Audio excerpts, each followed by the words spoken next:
Boy. Good evening. My name is Freddy. I'm an alcoholic. Hey, grateful to be here sober tonight. It's an honor and a privilege to be able to ask to speak at an AA meeting. I heard my sponsor say that in the beginning, when I first came around, but I'm not going to jump that far ahead yet. I grew up in Southern Pines. I went to school right over here. I went to the Presbyterian Church. I went to, they used to send us to this camp down Moore County, I think Moore County camp down towards Aberdeen, all the time, and it was nice. We lived on Massachusetts Ave. We used to walk right up here to go to school, but when it was tough. I came from a broken home. My mother and father were divorced when I was really young. I was the oldest of 5 kids, and we moved a lot. We moved from down here. We moved to the projects. And, for a while there, I was taken away from my home, my family. I had to go live with another family because I was getting into a lot of trouble. I was hanging out with the wrong guys, the wrong people in town, running the streets, craziness. Hadn't started drinking yet, but, all the isms were there. And I had no guidance. My father was gone when I was young, like I said, but I just had no guidance. I didn't know which way to go. But I moved in with this family. They took care of me so they couldn't handle me anymore. They sent me off to a farm school. I went to a farm school in Virginia for a while. I ran away from there. So I ended up coming back to live with my mother in the projects over there in Mechanic Street. But when I left school over here, we went to Pinecrest. We were either the first year to go to Pinecrest or the second year, I can't remember. But I ended up not doing very well in there. I got kicked out of there. I actually quit school there. I got kicked out 9 times in the 9th grade, I just couldn't get it. I hated authority. I just couldn't handle authority. That's what it was, a lot of, I was embarrassed about my family. I was embarrassed about my father, I always said to myself, I'll never grow up to be like my father, He was a crazy alcoholic, I can remember the cops would come to the house when he was going through DTs, and we'd have to hide under the bed and stuff like that, and he was always getting arrested, and we'd go visit him in jail and stuff like that, and I was just embarrassed. I heard a guy talk about it the other night at a meeting I was at, and I could identify with this guy so much. He just ran away from his home because he was embarrassed the way he was being brought up, the things he had, the things he didn't have, and I could identify with that a lot. And that's why I ran a lot myself. That's why I left this town. I left Southern Pines when I was about 18, and I went up to Massachusetts. And the way I did that was I was working at a golf resort, and I met some people from Massachusetts, and they said, why don't you come along with us up here? We'll get you a job, whatever. And actually, I started going out with one of the waitresses there. I started going out with one of the girls. She was 28, I was 18, so I was head over heels in love, and oh my God. But anyway, we went back and forth a couple times. We go up to Massachusetts. We had a place on the beach there. It was nice. We collect unemployment in the summertime, and we come back down here and work at the golf resort.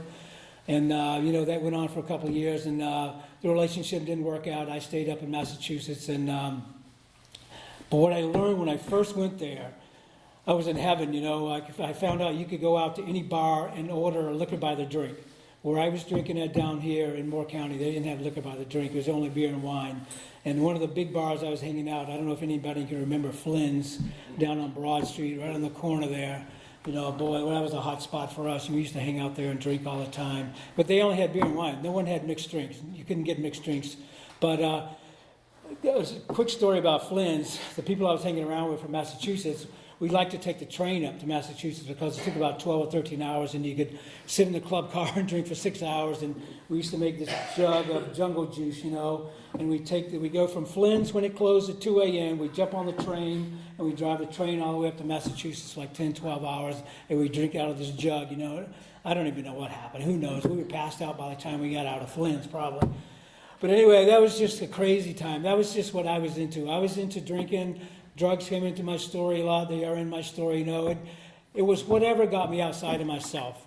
Earlier in my career, I was sniffing glue. I can remember being right over here with a guy sniffing some glue, airplane glue, whatever it was. Didn't matter to me. Give it to me, I'd do it,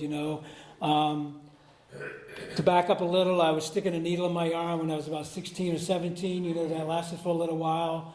I didn't continue that along, but I did do that. That's part of my story. Drank a lot of MD 2020. That was some good stuff back in those days. Man, that was top shelf. All the good stuff that goes along with when you're a teenager partying, I guess. I don't know. But, it's part of my story. I love to do it. I had a great time. I can't say that I did not have a good time. But when I got to Massachusetts, boy, where you could go out to a bar and order liquor by the drink, 7 to 7, straight whiskey, culo sombreros, whatever it was, that's what I did. I went out every night and I drank a different drink every night, and I'd go home and I'd get sick because I was just mixing them all up and everything, and I'd get up the next morning and I'd do the same thing. Like I said, we were collecting unemployment, we lived on the beach, and one of the guys we were living with was the bartender down the street at the local bar, and we get up and we go down and visit him, and we just started over and over again. So in my drinking career, I learned early that I couldn't go out at 9 o'clock, 10 o'clock, and still be walking when the real parties began, like the after-hours joints, the 2 a.m. parties, the house parties and things like that. So I had to figure out a way that I could get around this and still be walking when the real party started. So I got involved in the restaurant business or the bar business. Disco was hot at the time. I became a bartender and a waiter, and the guy that ran the place was a bookie in the back room, and I loved this guy. I wanted to be just like him, I wanted to be a gangster. I wanted to do all that stuff. I wanted to run the numbers, all that stuff that goes along with that stuff. And the guy says to me, the owner, he says, Freddie, there's two things you don't do. You don't get caught with your hand in the tail, and you don't go out with the boss's wife, the boss's daughter. Sorry, boss's daughter, but I'll let you use your imagination on that one. But, it was a great place to work. I learned a lot. And, and I was able to stay sober. Although we could drink at the bar, we could still drink, while we were working. Just couldn't get too drunk. But, then when the real party started at 2 a.m., there was a couple after-hours joints we used to always go to. And we lived just outside Boston, so we'd, a lot of times we'd go into the city and go to the after-hours joints in there, and they were open till like 6 a.m. And I loved it. I thought I was in heaven. I was just going along my merry way. The one thing that kept happening to me, I just kept getting arrested for drunk driving. I couldn't seem to get home without getting arrested. I thought I was having a streak of bad luck for 10 or 15 years, and I just couldn't get home. I could get out there. I had the 67 Volkswagen with no floorboards. The heat was on 24/7. And I thought I had arrived. One of the side panels was missing because I sideswiped the guy coming home one night. And I met a girl, and, she was an Irish Catholic girl. Last name was Callahan, and we fell in love, and I fell in love with her. And, she told me, everything is okay. I can't have, there's no way I can have babies. For some reason, she couldn't have kids or whatever. And I said that was great or whatever. So I knew some people down in Nantucket, and I used to go down and work in Nantucket at the Harbor House, the White Elephant, the Tavern, places like that down there. And down there, they had happy hours. They had, 2-for-1 drink happy hours. They started at 11. They had one in the morning at 11, one in the afternoon at 2, and one in the afternoon at 6, and then another one at 10, I think it was, till midnight. So I was in love down there, drinking 2-for-1 drinks, happy hours, cheap drinks. But I took this girl with me. I took her a hostage. I took her down there with me. We got an apartment down there. The place we were working for set us up with an apartment. I got her a day job. I got me a day job as a pool bartender. Great job, And I got her a job as being a nighttime waitress. So I never really saw her or whatever. By then I was doing a lot of drugs, and there was another guy that came down with us, and I don't know if he stole the moped or I stole the moped or whatever, but anyway, we ended up with a moped, and he ended up getting kicked off the island because they thought he stole the moped. But I just can remember one day I came home from work, and Mrs. Callahan had taken everything out of the apartment and moved on. She moved on her merry way. She was sick and tired of my stuff, so I thought, that's great. Now I can drink the way I want to drink, and so I'd go out to the happy hours joints and continue drinking and go on my merry way. Got a pop down there for drunk driving, I had to go to court down there. By this time, a couple of weeks later, after Miss Callahan leaving, I get a call from her saying, Freddie, I'm pregnant. And I said, oh my God, what are we going to do, Because I know the last thing I wanted to do was get married. I wasn't responsible. I didn't know how to be a husband. No one gave me a book to read or anything about it. My father certainly wasn't a good father or husband or whatever, so I had no one to guide me through that path. But she told me she was pregnant, and so I can honestly say that I tried to talk her out of having the baby. I'm not proud to say that today, but we had the baby. We were married for 2 years, and it didn't work out. And again, when we got divorced, I thought, oh, great, now I can go out and drink the way I want to, and that's what I did. I went out and drank the way I wanted to, and just continued down the road, man. It was just crazy. But this child we had, it was Freddy number 3, actually. I brought him down here to visit my mother for, I can't remember why, but I came for her to see him when he was able to travel, 2 years old, maybe 1 year. But I hooked up with some of my buddies, and we ended up going out to this after-hours joint, Joe's. I think it's Joe. It used to be Joe's or King's or something like that over in the west side there, boy. But trying to get out of that place, you go in, you give them a couple of bucks, they give you a paper cup, and, you drink all night, put a couple of quarters in the jukebox. They heated the place with a space heater, and trying to get out of that place at 5 in the morning was tough. And somehow, the cop got behind us. He pulled us over, and he arrested me for drunk driving again. So that was about the 3rd time. And, I had to call my mother and have her come and get me out, and I was so embarrassed, I was so embarrassed for her, I was so embarrassed for me, and I'll never forget the look on her face. I can see it today, she was just heartbroken. But, I had to go to jail. I couldn't go through the driving program down here because I was living away. They said, okay, you come back down for 24 hours, you can go to jail in Carthage for 24 hours. I said, okay, great.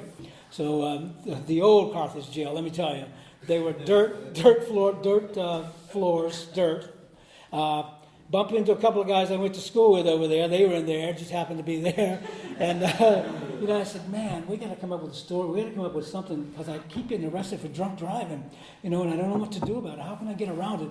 And one guy came up with, he said, listen, what you do is you save up enough money and you take a cab home at night. I said, oh, that's a great idea. So okay, I'll do that. So went back home to Massachusetts, worked a couple times. I took a cab home a couple times.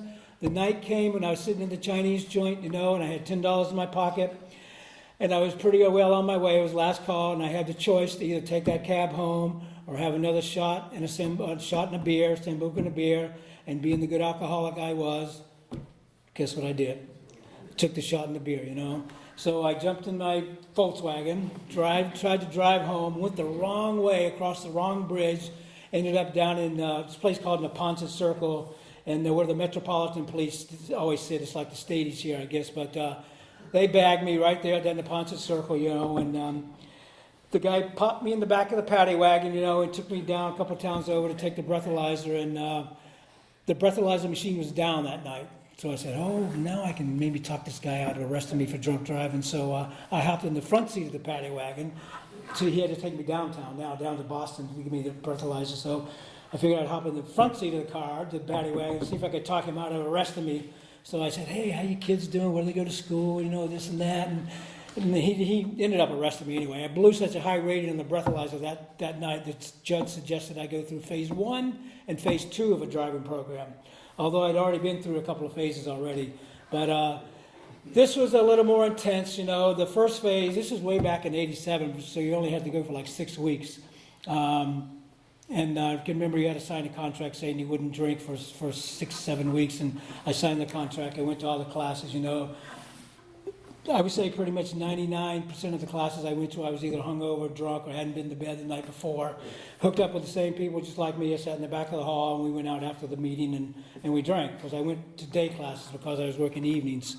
And, so I had to go through phase 2 after the phase 1 was over, so I had to sign another contract saying I would not drink a drug no matter what, this was a little more intense. You had to see a counselor on a one-on-one basis, and we watched Father Martin films. I don't know if you've ever seen Father Martin films. We watched those in this class. And there was one guy in there that the counselor used to always say, when you're sick and tired of being sick and tired, you'll do something about your drinking. And for some reason, that stuck in my mind, And by this time, I was getting sick and tired of being sick and tired. I was tired of getting home at 5:30, 6 o'clock in the morning when the birds are just coming up, and I'd jump in bed and pull the covers over my head and try to go to sleep, But meanwhile, I had, in my dresser, I had a little bit of Jack Daniels and a little bit of Coke, so it was calling me, I could never go right to sleep. So it kept calling me. I'd get up and I'd do a couple lines, a couple of shots, and jump back in bed, pull the covers over my head and try to go to sleep. Never worked. But anyway, I was sick and tired of that. I was sick and tired of hearing the birds, in the morning, when I was trying to go to sleep. It was just driving me crazy, and everything was catching up with me. I knew deep down inside that I was having a problem with alcohol and drugs. No one gets arrested 4 or 5 times. I got arrested twice in 1 month when I was supposed to be on the wagon. Me and my buddies would always go on the wagon in January, and I got arrested twice in January for drunk driving, and I was lying to my buddies. They thought I was clean, wasn't drinking, not clean and sober, but just wasn't drinking. I was lying to them, and that was all catching up with me. It was all catching up with me, and but when this guy started talking about being sick and tired of being sick and tired, I really started to understand what he was really talking about, and. So when I had to be exited from this class, you had to sit down with this counselor and talk to him. And I remember it was on a Wednesday. I sat down at this desk and I said, "Listen, I got to be honest with you. I've been drinking and drugging through a lot of the classes." And he looked at me and said, "I know, I could tell." But I couldn't figure out how he knew. But I'm sure I wasn't the first one to come in there and be drinking and drugging. Because, man, like I said, I hooked up with the guys in the back. And we went out to a place called Faneuil Hall and we just drank in the afternoon. We just got hammered.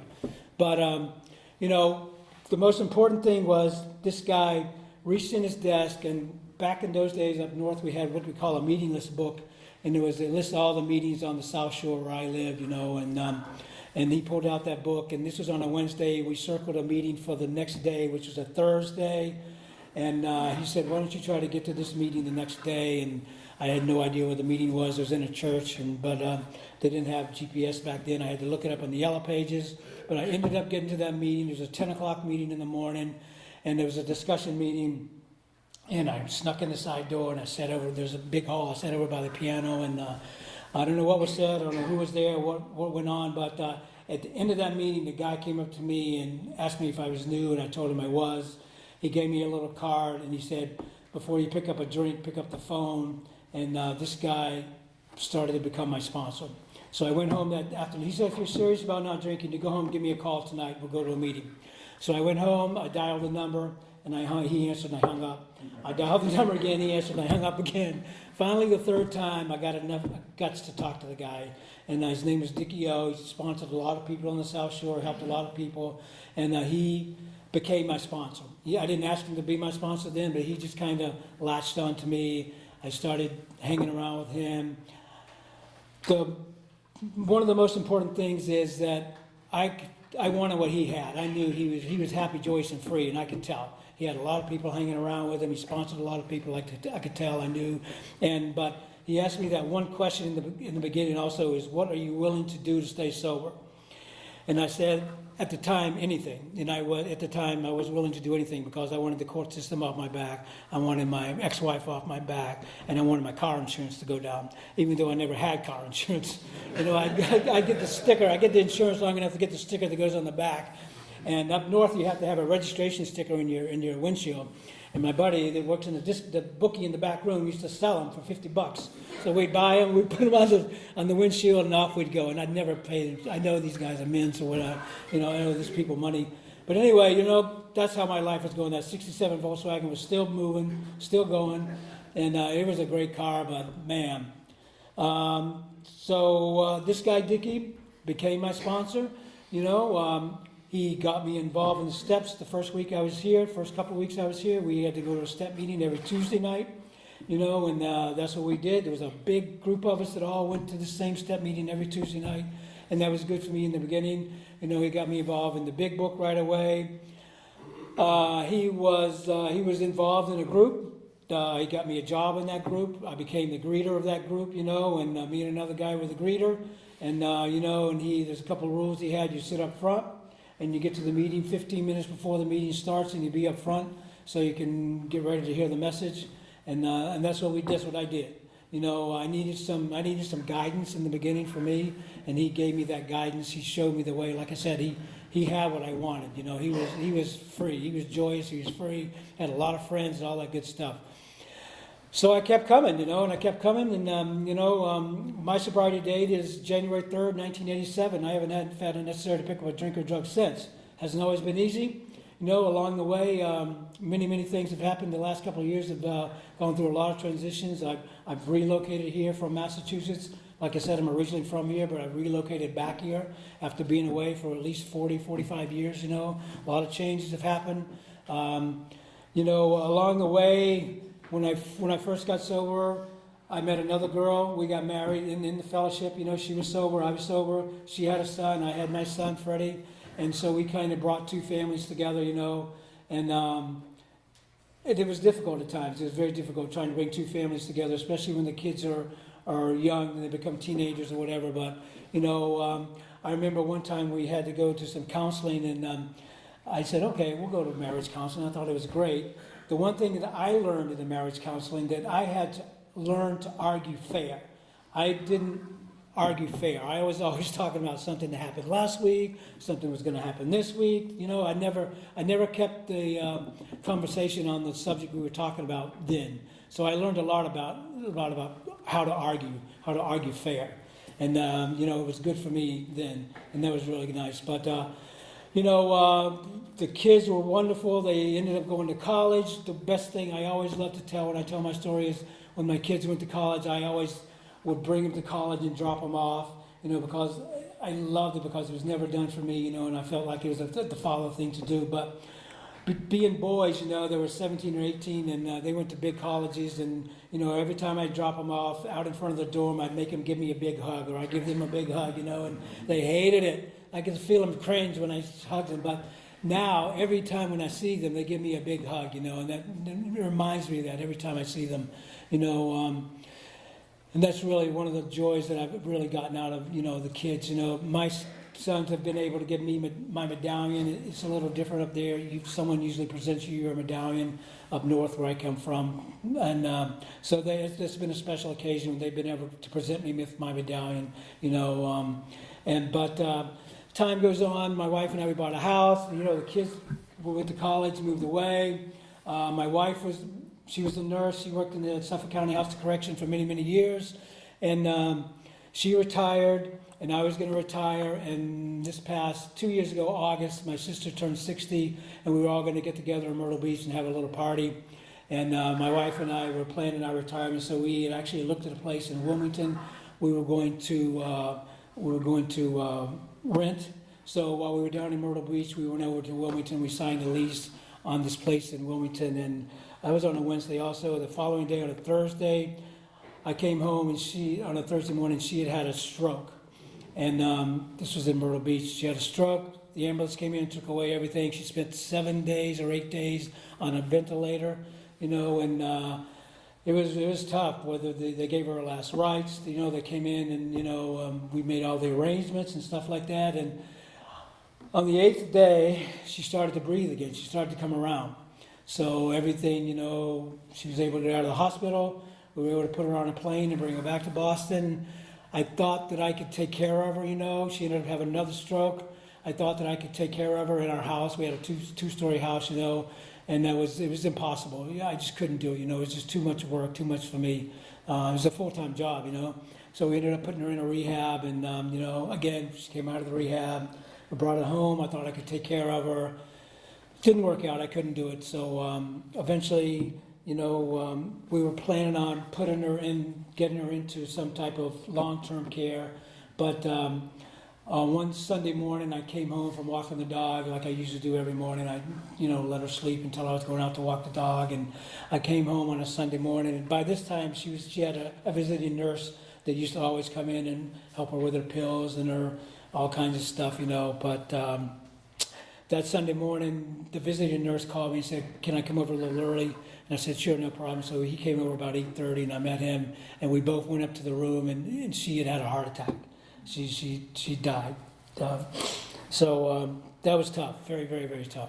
But thank God this guy was there with me to help me call 911, call everybody, you know, to make arrangements to get her out. And, you know, it was a mess for me.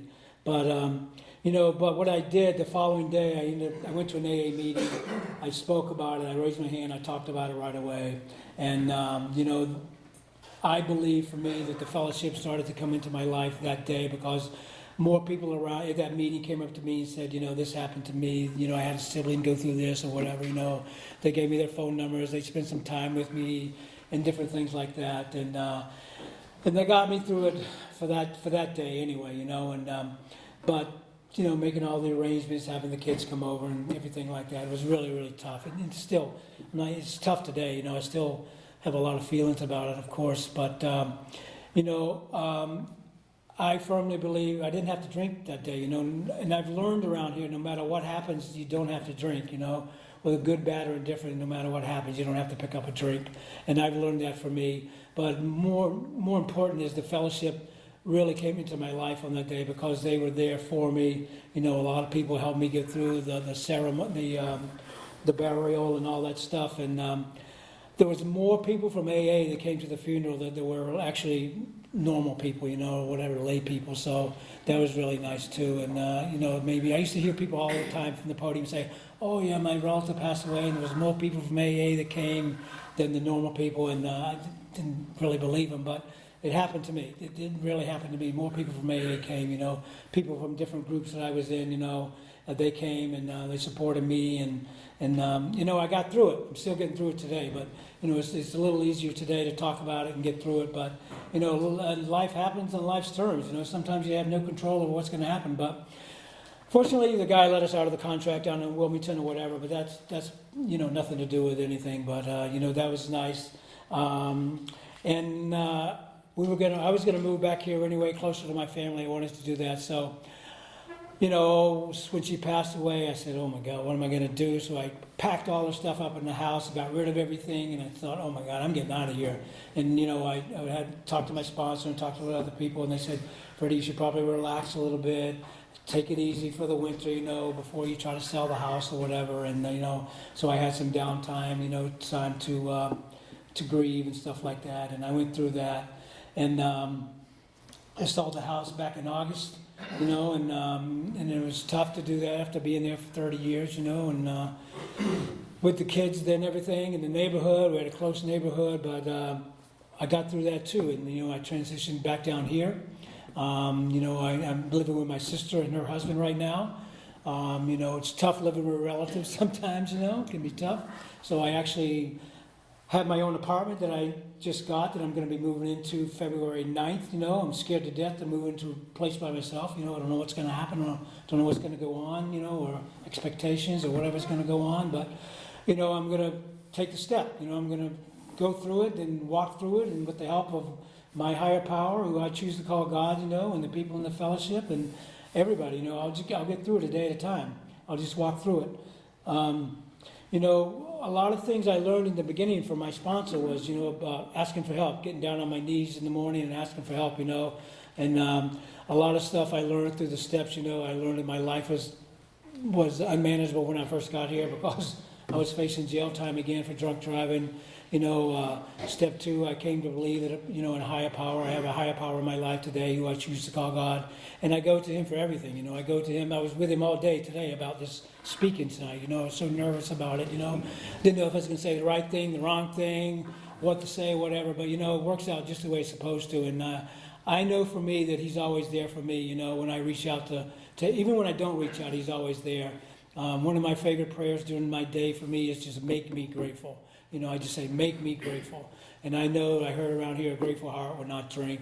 And that's what I try to focus on for me. The third step, came to believe in power greater than myself. I know that I'm not running the show today. My favorite is the third tradition, the only requirement for membership is the desire to stop drinking. So if you had to have a drink or drug to get here tonight, that's okay. It works a lot better if you put down the toys and get honest, So it's been a learning experience for me. AA has changed my life. The steps and the traditions have given me a new outlook on life. They changed my attitude and my outlook, And the reason that I joined this group is I came back to North Carolina to look for a place to live.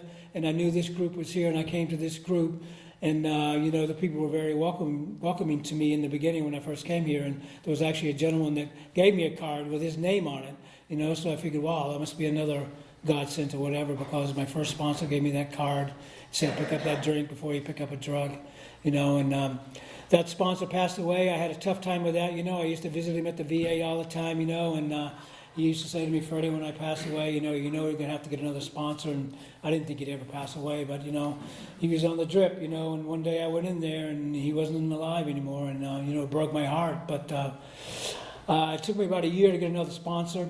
I knew I needed another sponsor, and I can't do it without a sponsor. And when I did transition down here, and I told my sponsor I was going to do it, and we talked about it a lot and everything, and the first thing he told me was, Freddie, when you go down there, you raise your hand, and you let people know you're new, and you tell them you're new, and you just get outside yourself, and you make new friends. And he told me it's the same big book down here, it's the same 12 steps down here as it is up there, as it is everywhere. It doesn't matter. I've gone to meetings in quite a few different places, and it's been the same 12 steps, the same big book, and I know the fellowship works by watching other people. There's a Zoom meeting I still go to every morning, 6:45 to 7:45, and the girl that chaired it today, she got her 6-month chip today, and this girl has come so far, but just being able to watch her grow, is really part of the fellowship, For me, I find it really rewarding to watch someone grow, especially if you can help them, and that's what I'm learning in this group, is how to help another person, how to work with other people, how to go through the book, different things like that. And that's part of giving, is part of what my sponsor told me in the beginning. Freddie, when someone walks through that door, you are responsible, and I am responsible because it was freely given to me, so I should freely give it to the other people that walk through the door also. I've been involved in the groups up there. Like I said, I was a coffee maker. I made coffee a couple of years at a step meeting I went to, and I made it with a sister. And it's funny, she taught me a lot about spirituality.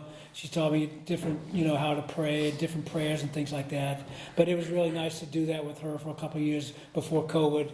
After that, it never happened. The meeting never started up again. But I've learned that I have to be involved. I have to have a job in a group, or I have to be doing something. And I learned that in the beginning from watching my sponsor, because he had a job. He was always picking people up and taking them to meetings.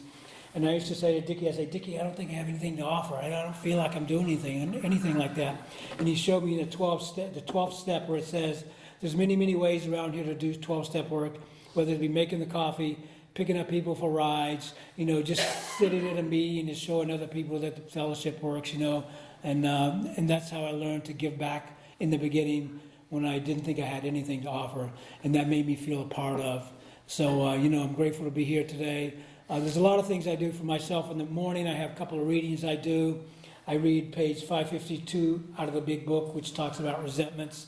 So if you got a resentment going on, go home and read page 552. It'll help you get through that. Another page I read is page 420 about expectations. If I'm expecting so much, I'm not focusing on my sobriety. And that's a good page for me, and I can remember at the time in my sobriety, I was trying to help these guys, and they just weren't getting it, or weren't doing the right thing. They weren't doing it my way or whatever.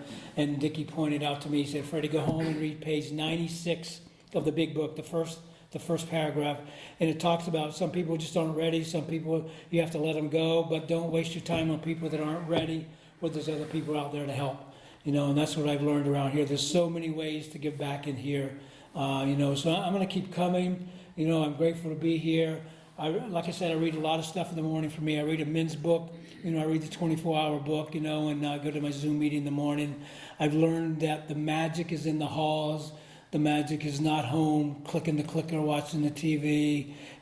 For me, I enjoy going to meetings, I can remember saying to Dickie in the beginning, how many of these meetings do I have to go to? The court's not on my back anymore. He said, Freddie, you go to these meetings till you want to go.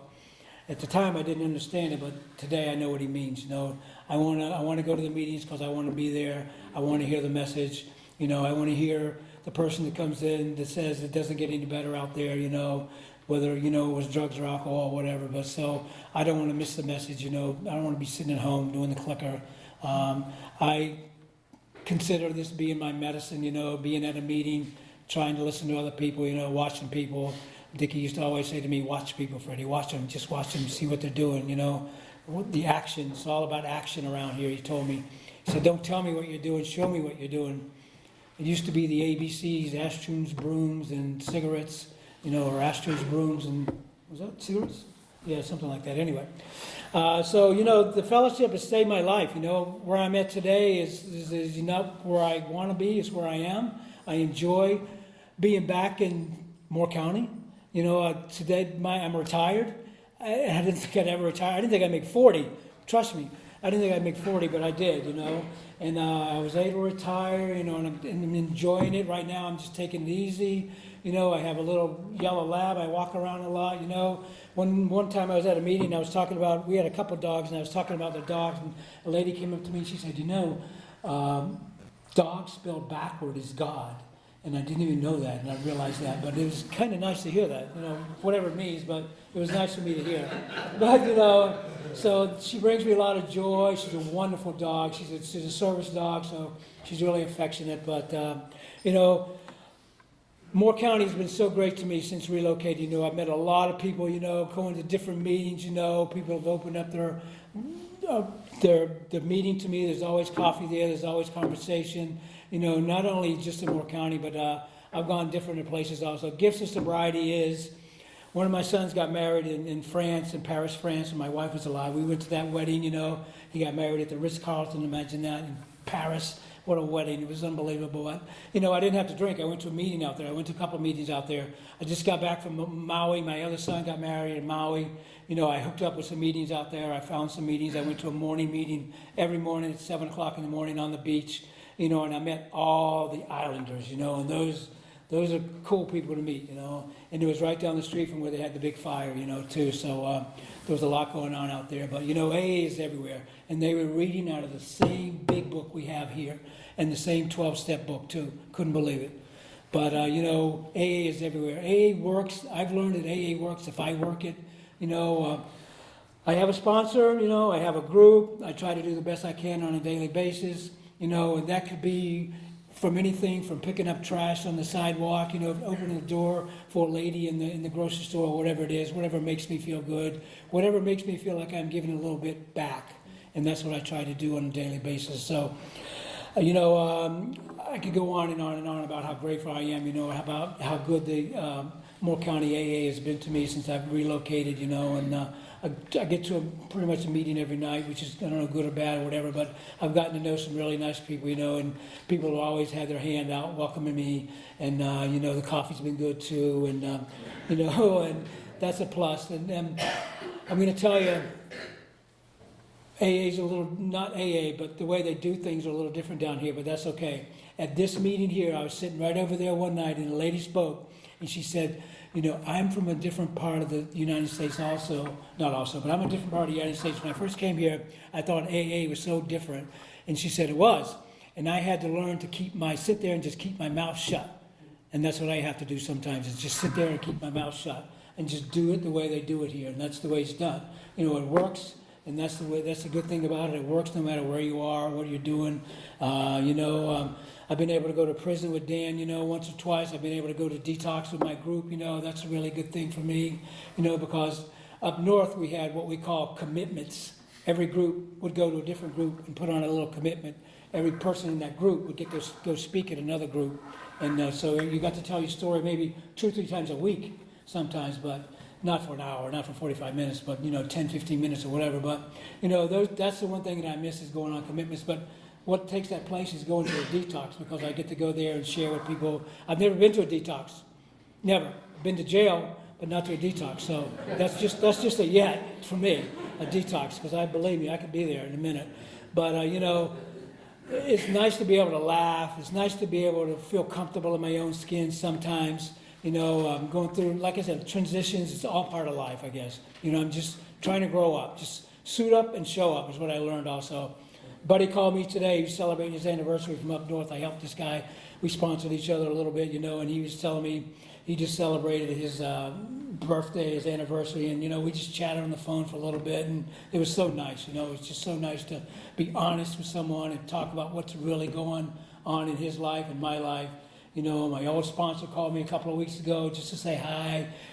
Friday used to be call my sponsor day. Every Friday I'd call my sponsor no matter what. So on Friday he surprised me and he called me. So that was a nice gift, And the many, many gifts I've gotten around here, I just can't count them, and it's all because of the fellowship, it's all because of my higher power, and it's all because I let God in my life, and I kind of turn it over as much as I can, and just let Him have it. Just let Him take control and be in control, So I'm going to wrap it up by saying, again, if you're new out there, welcome. If you're coming back, welcome. Get involved, do the things you weren't doing the thing before, So I'm just going to keep coming for myself. If it wasn't working, I wouldn't still be coming. Because on a Thursday night, I'm sure I could find somewhere to drink out there, a good old bar. Maybe not 2 for $1 or whatever, maybe not Flynn's, but a good place, So it's nice to be sober, it's nice to laugh, and I'm just grateful to be here sober. Thank you for asking me to speak. Thank you.